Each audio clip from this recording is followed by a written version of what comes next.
This is Doug Green, and I'm the publisher of TR Publications, and I'm very pleased to have with us again Christian Stredicke, who's the CEO and President of Vodia. Christian, thank you for joining me today. Thanks for having me. Well, in our run up to our podcast today, we've had a most interesting conversation that we're going to let everyone else in on now. We're going to be talking about, what's happening with work from anywhere, what's happening with the changes we're experiencing in the way we work, the way we communicate with each other, the way we in a way keep track how employers relate to each other. And I think, Christian, you've brought up a very interesting issue, the value of trust in business, the value of trust in work. So we're going to be talking about those things in just a second. But Christian, really quickly, what is Vodia? Yeah, we're manufacturer of telephone systems in a nutshell. But you do a lot more than that.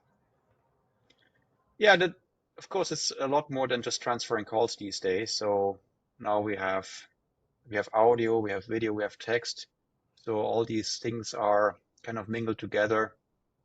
We have different technologies. We came from SIP, now it's WebRTC. A lot of things are changing, and integrations with CRM systems and with billing and reporting. So there's a lot of stuff around the core topic. So we're definitely pretty busy, and we expect to be busy over the next couple of years as well. And you also develop software for real-time communications, voice, text, and video. Yes. And that's where our podcast begins today, because these technologies are, of course, enabling us to work in an entirely different way. But I think what you were wanting for everyone to be aware of is it's opened up doors of trust, or issues of trust. Explain to me what that means. So, I mean, we have on the one side, we have technologies changing, right? And if you think about it, we had video for a long, long time. But all the other thing is changing is the culture. The work culture is also changing, right? So with the pandemic, suddenly everybody had to go home. And it was definitely a big event in terms of how we work together. And I think video is there for a long time, but the way we used video is also changing. So I think before the pandemic, I would say a video conference, yeah, that did happen, but not so much. But today, a video conference is super mainstream, and everybody's used to it.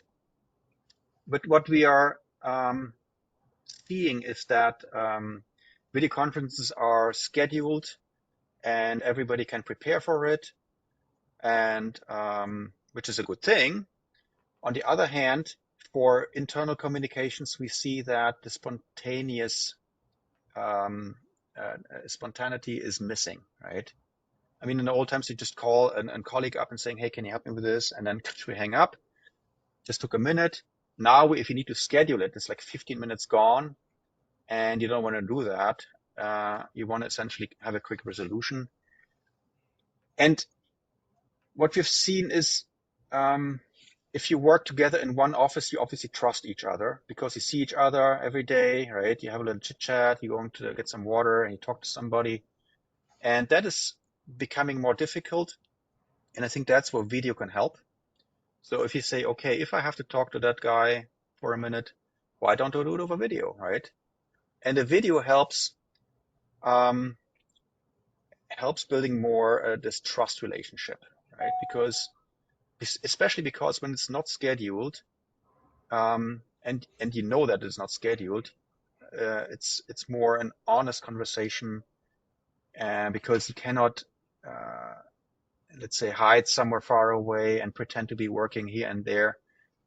You see really what's going on, and that is, I think, something welcome in the company cultures, help building up that trust relationship inside the company. And you've even brought up, and I guess we've had some outstanding stories that made it into the Wall Street Journal and so on, of people that took advantage without their employer's knowledge, in a culture where you're supposed to be dedicated, of maybe taking on Yeah. multiple jobs. So there were like tips on how to avoid, if you have like a video call already with company A, how to avoid that company B has the same time slot, come up with excuses, right?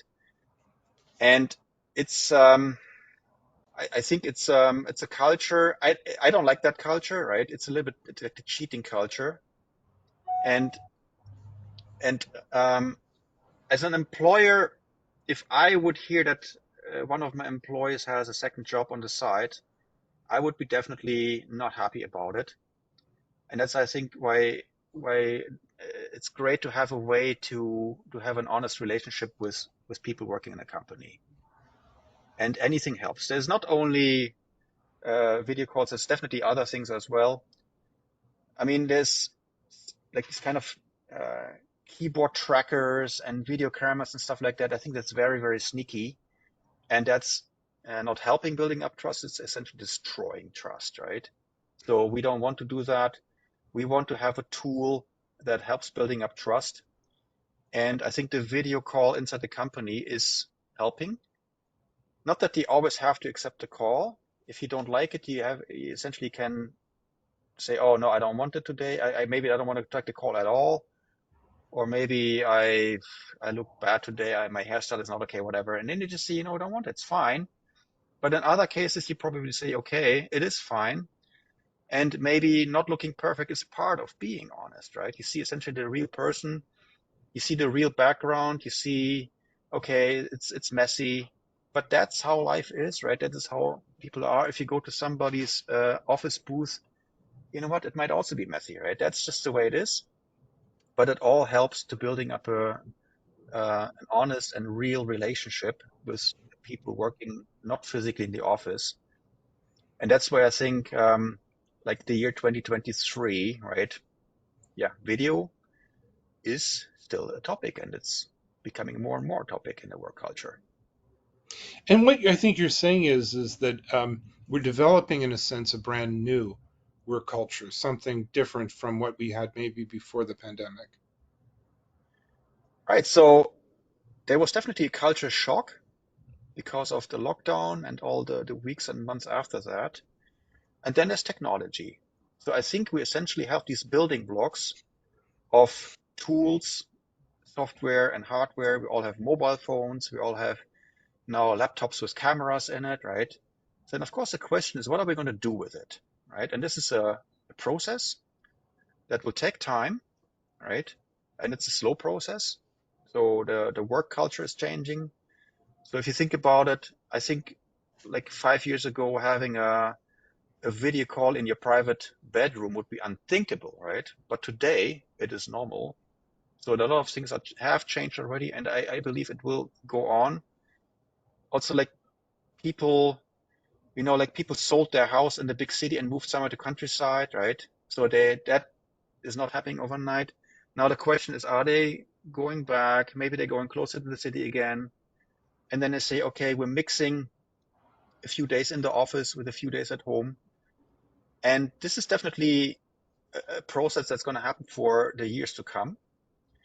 And I think we as technology providers, we should offer options, right? We should offer these Hmm. kind of possibilities, and then people will find out what they're going to take and what not, right?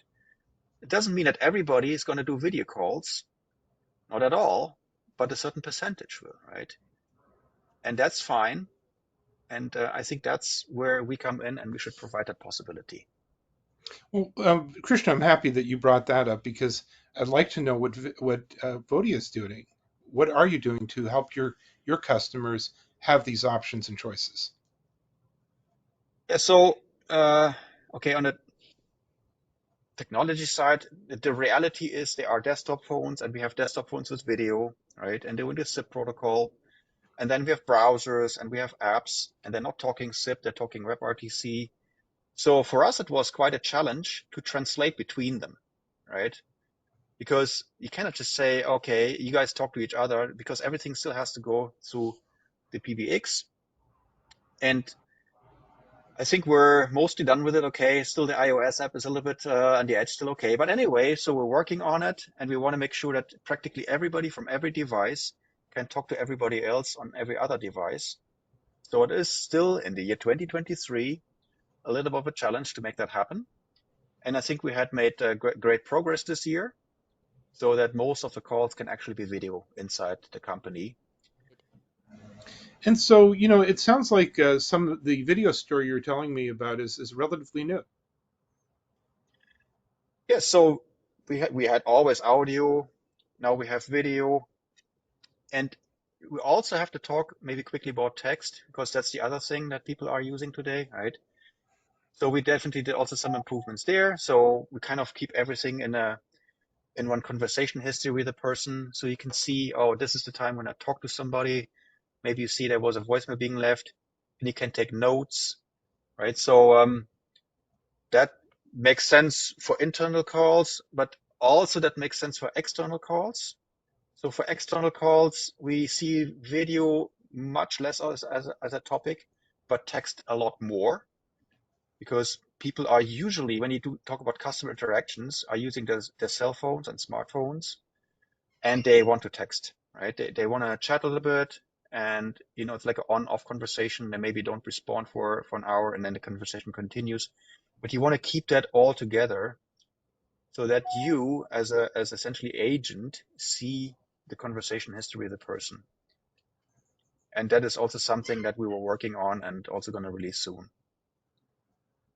So as we wrap up our podcast today, I think this sounds like the message is that we need to be aware as we introduce new technologies to be conscious of the type of culture we're establishing inside the office, outside the office, and corporate wide.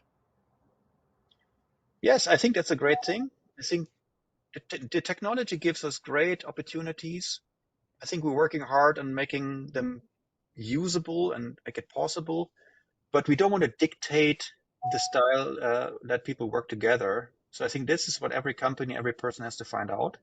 So essentially, we want to give the possibilities, and then people can pick what they like and what they don't like. And I think this will all help having a better workplace and having more fun at work and making this all better in the coming years. Well, Christian, with that, on that note, this is a good place to for us to stop today. But I know we're not stopping the conversation. I'm looking forward in the near future to another one of our podcasts to update ourselves on what you're thinking about this evolving situation. Where can we learn more about Vodia? You can go to our website, www.vodia.com, and if you like, call us or schedule a video call. We're happy to talk and explain everything. Well, for now, thank you very much indeed. Thank you.